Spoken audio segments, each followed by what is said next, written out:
अगर भगवान तुमसे इंतजार करवा रहे हैं तो तैयार रहना। वो उनसे कहीं ज्यादा देने वाले हैं जितना तुमने मांगा है। जिस तरह लोग मुर्दे इंसान को कंधा देना पुण्य समझते हैं, काश इस तरह जिंदा इंसान को सहारा देना पुण्य समझने लगे तो जिंदगी आसान हो जाएगी। मत सोच इतना जिंदगी के बारे में, जिसने जिंदगी दी है उसने भी तो कुछ सोचा होगा।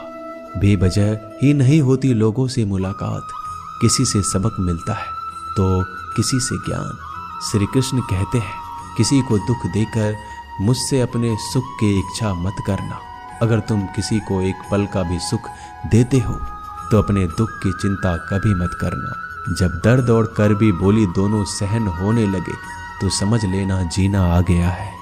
कौन क्या कर रहा है, कैसे कर रहा है, क्यों कर रहा है, इन सब से आप जितना दूर रहेंगे उतना ही खुश रहेंगे। हंसते रहो तो दुनिया साथ है, वरना आंसुओं को तो आंखों में भी जगह नहीं मिलती। जीवन में जो होता है वह किसी वजह से होता है, या तो वह आपको कुछ बनाकर जाता है या फिर कुछ सिखाकर। कटना, पिसना और अंतिम समय तक निचोड़े जाना गन्ने से बेहतर कौन जानता है कि मीठा होने का नुकसान कितना होता है। जब कोई दिल दुखाए तो सबसे बेहतर है कि हम चुप हो जाए, क्योंकि जिन्हें हम जवाब नहीं देते उन्हें फिर वक्त जवाब देता है। अंधे बहरे गूंगे बनकर अपने लक्ष्य पर ध्यान देते रहो। यहाँ इतने खाली लोग हैं कि ना खुद कुछ करेंगे और ना करने वालों को कुछ करने देंगे, और उनका मनोबल भी तोड़ देंगे। लोग जरा सी बात पर आपको छोड़ देते हैं और भगवान जरा सी प्रार्थना से आपको थाम लेते हैं। कर्मों से डरिए, ईश्वर से नहीं। ईश्वर तो माफ कर देता है मगर कर्म नहीं। यह अटल सत्य है कि जैसे बछड़ा 100 गायों में अपनी माँ को ढूंढ लेता है, उसी प्रकार कर्म अपने कर्ता को आज नहीं तो कल ढूंढ ही लेता है।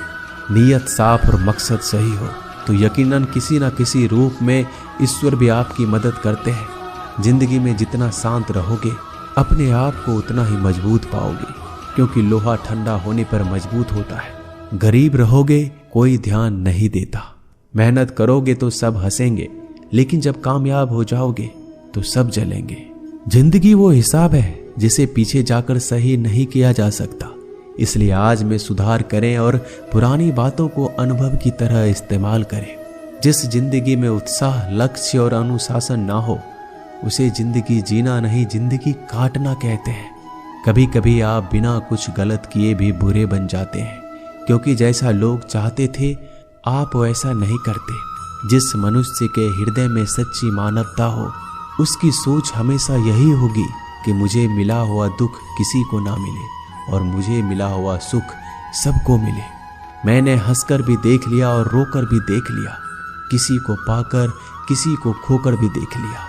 ये जान लिया कि जिंदगी वही जी सकता है जिसने अकेले जीना सीख लिया। जिंदगी बहुत कुछ सिखाती है, थोड़ा रुलाती है, थोड़ा हंसाती है। खुद से ज्यादा किसी पे भरोसा मत करना, क्योंकि अंधेरे में तो परछाई भी साथ छोड़ देती है।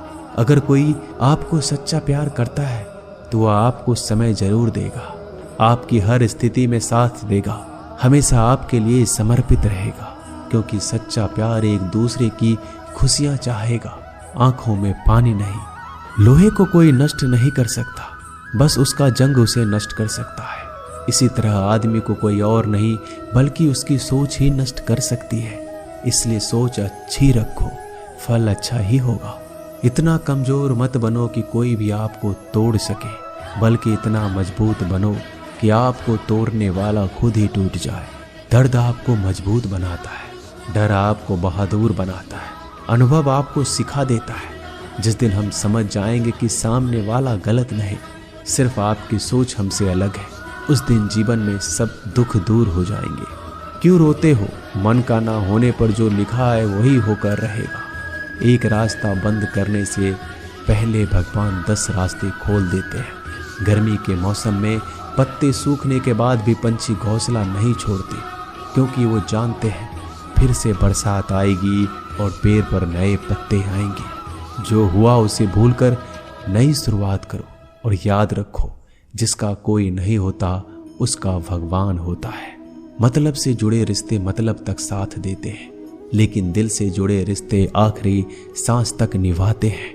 अच्छा काम करते रहो, चाहे कोई सम्मान करे या ना करे, क्योंकि सूर्योदय तब भी होता है जब करोड़ों लोग सोए रहते हैं। दुनिया में हर एक काम आसान है, केवल अंदर से आवाज आनी चाहिए।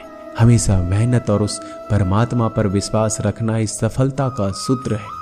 जीवन में सबसे बड़ी गलती वो है जिस गलती से हम कुछ सीख नहीं पाते। जो व्यक्ति अपने मन को काबू में कर सकता है वह जिंदगी में कुछ भी कर सकता है। इंसान की अच्छाइयों पर सब खामोश रहते हैं, लेकिन चर्चा अगर बुराई पर हो तो गूंगे भी बोल पड़ते हैं। श्री कृष्ण कहते हैं, तुम्हारे बीते हुए कल को तो मैं ठीक नहीं कर सकता, क्योंकि तुम वर्तमान में अगर अच्छा कर्म करोगे तो मैं तुम्हारा आने वाला कल जरूर उजागर करूंगा। झूठी बातों पर लोग आपकी वाहवाही करेंगे, वही लोग आपको तबाह करेंगे। बुरे से बुरा क्या ही होगा, हम तो हमेशा ही सोच लेते हैं, मगर अच्छे से अच्छा क्या होगा हम ये कभी नहीं सोचते। जो ईश्वर रात को पेड़ पर बैठे पक्षियों को कभी गिरने नहीं देता, तो सोचो वह तुम्हें अकेला और बेसहारा कैसे छोड़ सकता है। आज के जमाने में कोई अपना नहीं होता, सिर्फ लोग तब तक साथ देते हैं जब तक उनका स्वार्थ होता है। अगर कोई अकेला है तो इसका मतलब ये नहीं कि उसे कोई पसंद नहीं करता, बल्कि वह अकेला इसलिए है क्योंकि उसने दुनिया की औकात जान ली है। एक बार राजा और उसका मंत्री तलवार को साफ कर रहे होते हैं। तलवार को साफ करते समय अचानक राजा के पैर पर तलवार गिर जाती है और राजा के पैर की उंगलियां कट जाती है। उस राजा को उंगली कटने के कारण बहुत ही तकलीफ हो रही थी, बहुत ही दर्द हो रहा था। लेकिन उसका मंत्री कहता है, शांत रहिए महाराज, जो कुछ भी होता है अच्छे के लिए होता है। राजा को यह बात सुनकर गुस्सा आ जाता है। वह मंत्री से कहता है कि मेरी उंगली टूट गई और तुम कह रहे हो अच्छे के लिए हुआ। वो मंत्री राजा को समझाने की कोशिश करता है, पर वो नहीं मानता और बिना सुने गुस्से के कारण मंत्री को काल कोठरी में बंद करने का आदेश दे देता है। पर मंत्री को इस बात का कोई दुख नहीं था, क्योंकि उसका अभी भी यही कहना था कि जो होता है अच्छे के लिए होता है। वो अपनी खुशी से ही अपने आप को सैनिक के हवाले कर देता है। राजा इस बात को सुनकर चौंक जाता है, सोचता है कि मेरा मंत्री कितना मूर्ख था। उसे लग रहा था कि मैंने उसे अच्छाई के लिए कैद कर दिया। इस घटना के 3 महीने बीत जाते हैं। एक दिन राजा अपने सैनिकों को लेकर शिकार करने के लिए जंगल में जाता है। राजा को एक हिरन दिखता है।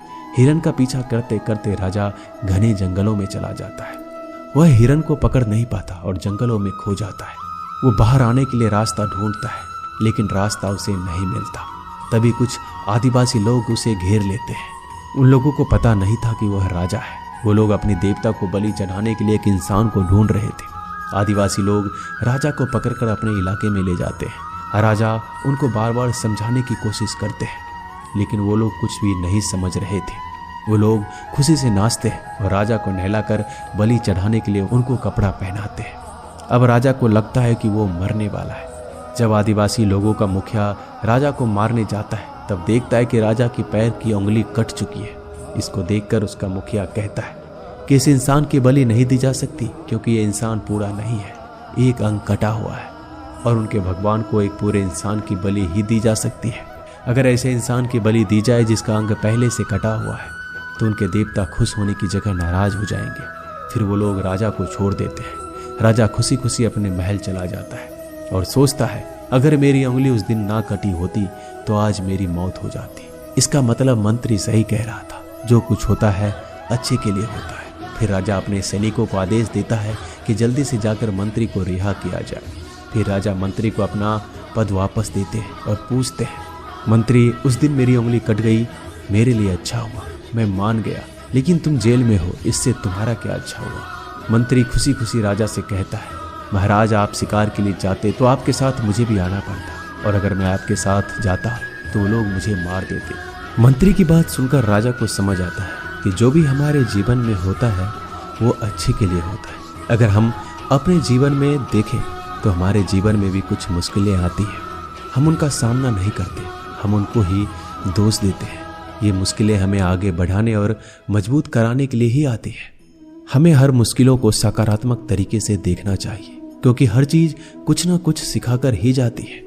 हर व्यक्ति के जीवन में सुख और दुख का आना जाना बना रहता है। दोस्तों, आशा करते हैं कि ये वीडियो आपको पसंद आई होगी। मिलते हैं जल्दी नए ज्ञानवर्धक वीडियो के साथ। धन्यवाद।